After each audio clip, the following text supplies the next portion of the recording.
up, though? What up, though? Welcome back to the Brian Onrea podcast, baby. That's right, we back, baby. You know what I'm saying? It's kind of funny because, first of all, thank you all for tuning in. You know what I'm saying? Thank you for being patient with me. You know what I'm saying? I'm back for good now. You know what I'm saying? I feel like Rakim. It's been a long time. I shouldn't have left you without a dope rhyme to step to. You know what I'm saying? It's been a minute. You know what I'm saying? I wasn't trying to leave y'all hanging. You know what I'm saying? But I'm back for good. You feel me? And it's so funny because I had planned for a few days now for today to be the day that I record episode 29, a new podcast. But what happened was I woke up feeling a little bit under the weather today. You know what I'm saying? So hence my voice is kind of all over the place right now, you know, but I'm going to push forward because when I say I'm going to do something, I do it. You know, I always do what I say I'm going to do. And I promise myself that today will be the day that the Brian Onrea podcast relaunches and comes back. So here we go. You feel me? We back. You know what I'm saying? I love y'all. Thank you for the ones that reached out, that was hitting me up, trying to see what was going on. I love y'all for that. Thank you for that. But let's jump right into it, man. I'm so thankful, you know, for life, man. The first thing I want to do on this podcast is send out a rest in peace, RIP, to one of the Detroit rap pioneers, you know what I'm saying, in Detroit, Boss, the female rapper Boss, man. Rest in peace, Lachelle Marie Laws. She passed away on March 11th. And I knew, you know, right away when it happened that whenever the podcast came back, I was going to pay my respects because Boss, you know, growing up in Detroit, we didn't have a lot of national rappers, you know, and when Boss came out, she wasn't the first rapper with a record deal from Detroit, but she was like one of the first ones that really like was prominent, you know, and she was so hard. I think as far as like, she was a certified gangsta rapper, you know, and to this day, I don't know of any other like real gangster rappers who are female. Like literally, this is in the era of like NWA, Dr. Dre, Spice One. Her and Spice One had a good working relationship. They had some dope songs, but she was super, super hardcore. She dressed in Dickies and Lokes, you know what I'm saying? And I was always proud of her for representing Detroit. And she passed away. It's kind of sad. And it's ironic. I didn't know that DJ Quick apparently played a role in her discovery, apparently. I don't know, it's weird because, you know, I met DJ Quick back in 2014, and we were talking, and I was telling him that I was from Detroit. And when I said that, he kind of lit up and started talking about Boss. And I'm like, oh, you know, Boss? He's like, yeah, man, I'm trying to get her to do more music now. You know, I'm working with her now, you know. And he just kept going on and on about Boss and how much he rocked with Boss. And I didn't know that he was one of the ones that helped discover her. I didn't know that. And apparently she was the first female signed to Def Jam. I didn't know that either.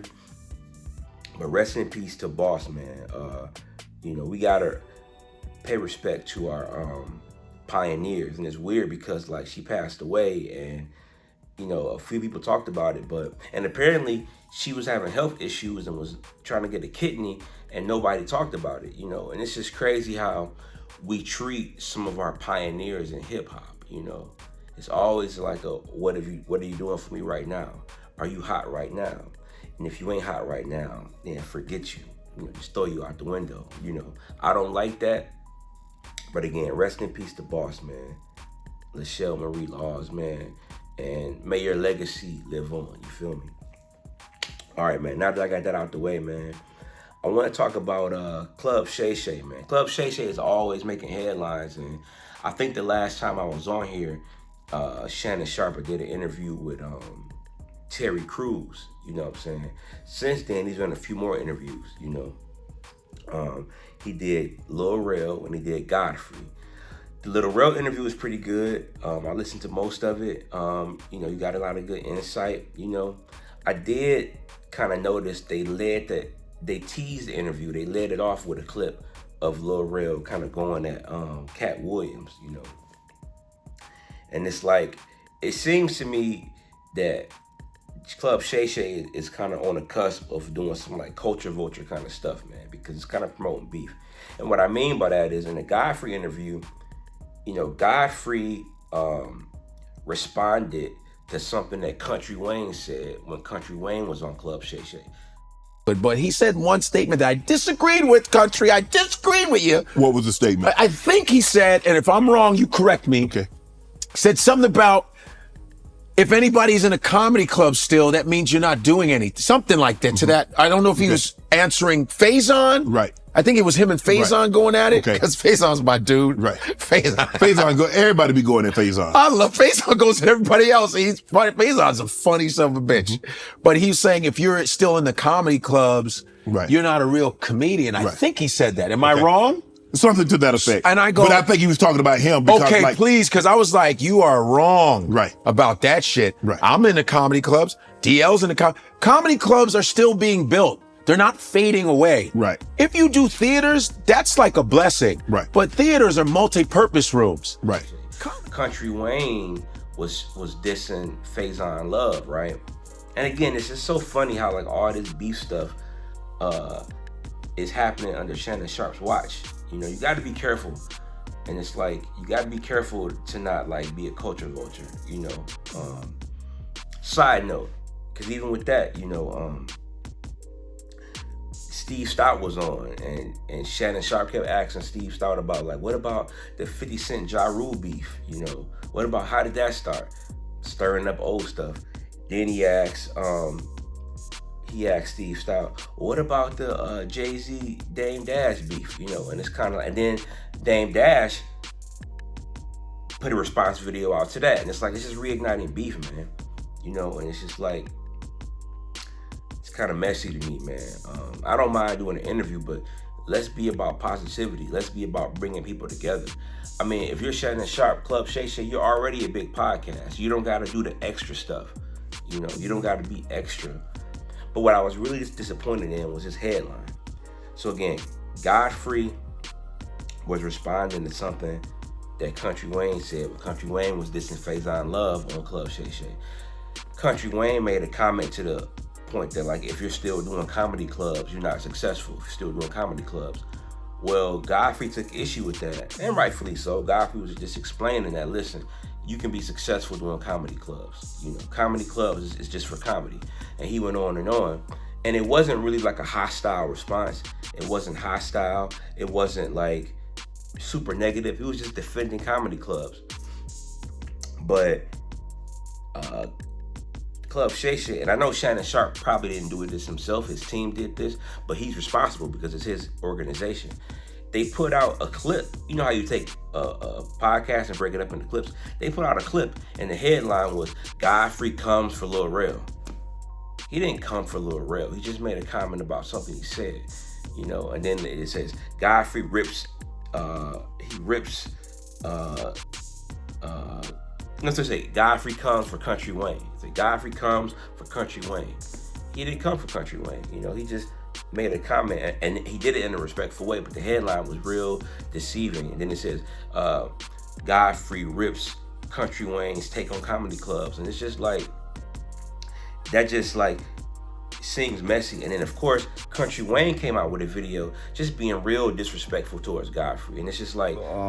shout out to Shannon Sharpe for representing me on his Club Shay Shay when Godfrey tried to come and say whatever. With Godfrey and all the other comedians who've been hating on me a long time, let me tell y'all something.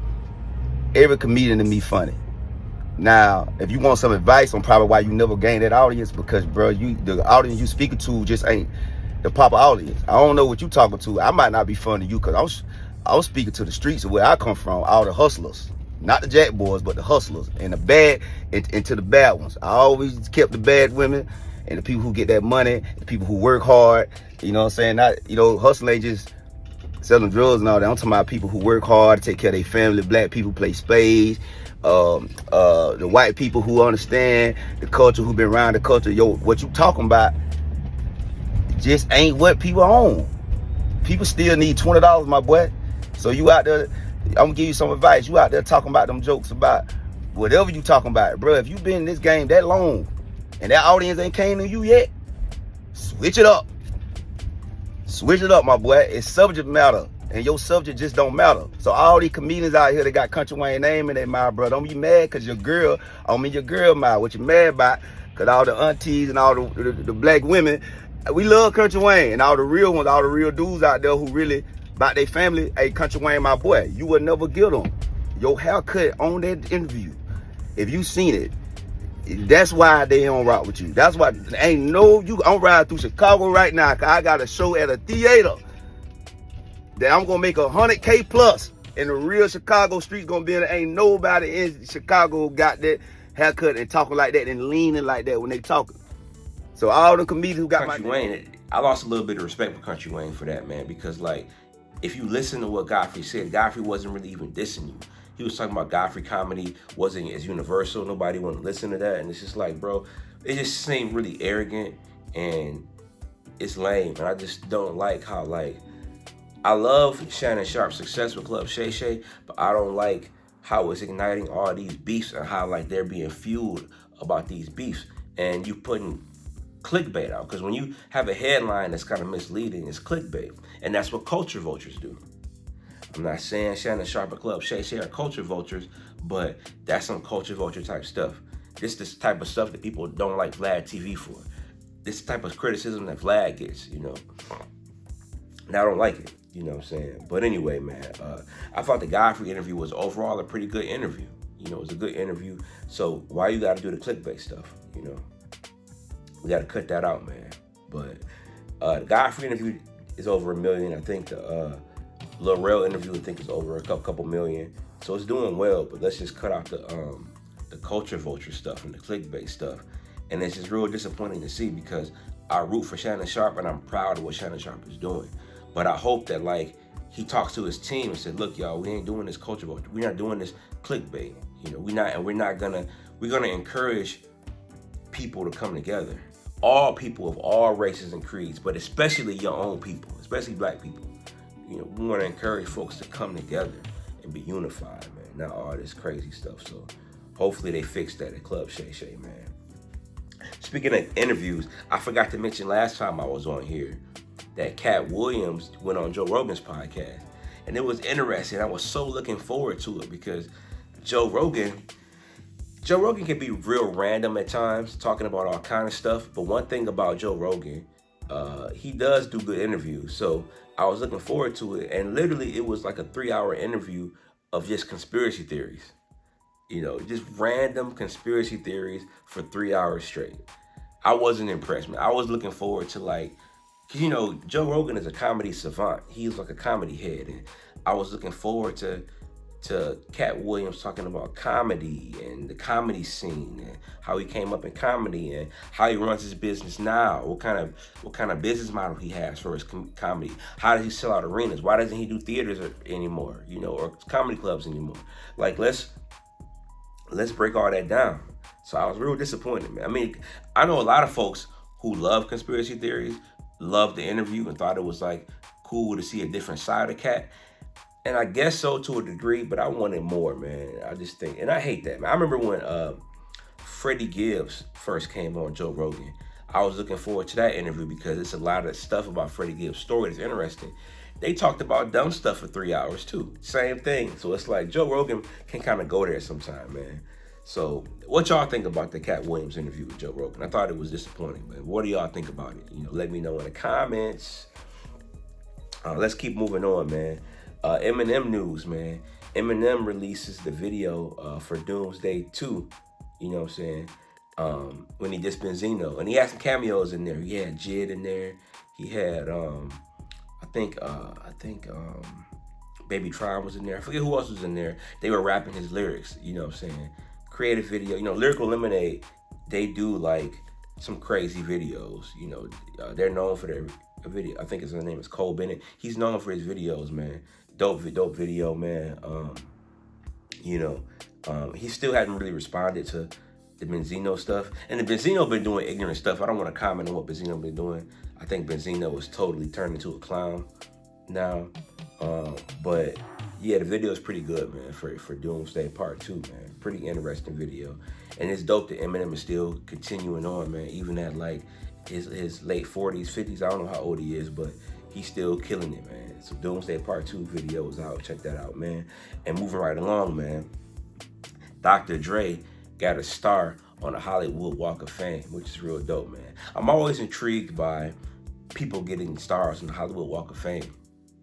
You know, I went there for the first time last year, about a year ago. I went to the Hollywood Walk of Fame for the first time, and I thought it was real dope, man. It's like a good vibe you get over in that area, walking around, just looking at the stars, man. And Dre got his star, you know what I'm saying? Dre been around. Dre been making hit records since the 80s, you know, over 30 years, you know what I'm saying? Going on really 40 years. I think, you know, NWA and the Posse came out in 86. He was doing World Class Wrecking Crew, I think in 85, 84. That's 40 years, you know what I'm saying? So he is well deserved. And he's from LA, so Hollywood is like, you know, his hometown. So he deserved it, man.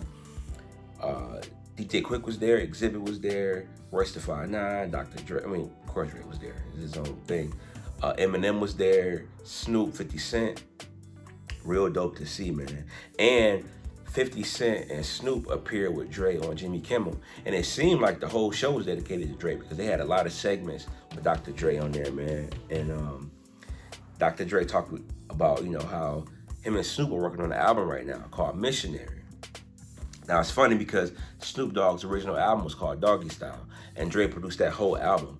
And since then, Dre hasn't fully produced the whole Snoop Dogg album since then. So this is his technically second album with Snoop. So to go from Doggy Style to Mission, it's funny, you know.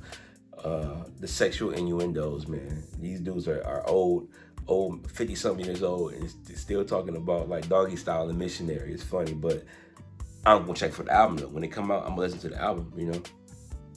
They talked about their gin and juice drink, and they were sipping it, you know, on the show, you know, which I still don't know where to get here in Georgia. I don't know if it's available, but I will try it and report back to y'all when it does, you know. I'm a big Snoop Dogg fan. See, I'm rocking my Snoop Dogg Supply outfit, and I got a bunch of Snoop Dogg Supply clothes, man, that I got, you know what I'm saying? Nice, comfortable jogging suit, you know what I'm saying? It was Snoop, Dre, and 50, and then Dr. Dre announced on Jimmy Kimmel that Eminem is coming out with an album this year. Eminem is finishing up his album, and he's coming out this year. He announced that. So all you Eminem fans, man, I know y'all clamoring for a new album. It's coming. It's coming, and I think it's gonna be dope. Eminem got a lot to say because it seems like everybody and their mama is taking shots at Eminem, unprovoked shots. So I'm sure Eminem feels a way about that, and I'm sure he'll have a lot to say. So I'm really looking forward to that album that's coming out. Are you looking forward to the new Eminem album? Let me know, man. Speaking of new music, man, I want to quickly talk about Metro Boomin and Future coming out with an album called We Don't Trust You. You know, highly anticipated. Of course, Metro Boomin did his album Heroes and Villains last year, and it was real dope. It was Grammy nominated, and he had some dope songs with Future on there. So, you know, Metro Boomin kind of got his start producing like Future and 21 Savage. So those are like his go-to people, you know. So it was good to see him coming out with an album. And I must say the album is real dope, man. Real dope, man. Kendrick Lamar did a feature that shook up the world on the album, where Kendrick Lamar dissed pretty much J.Cole and Drake, you know. A lot of lines in that song. He sampled Rodney and Joe Cooley song. It's a dope record, man. But he was talking about, you know, some of the lyrics that Kendrick said.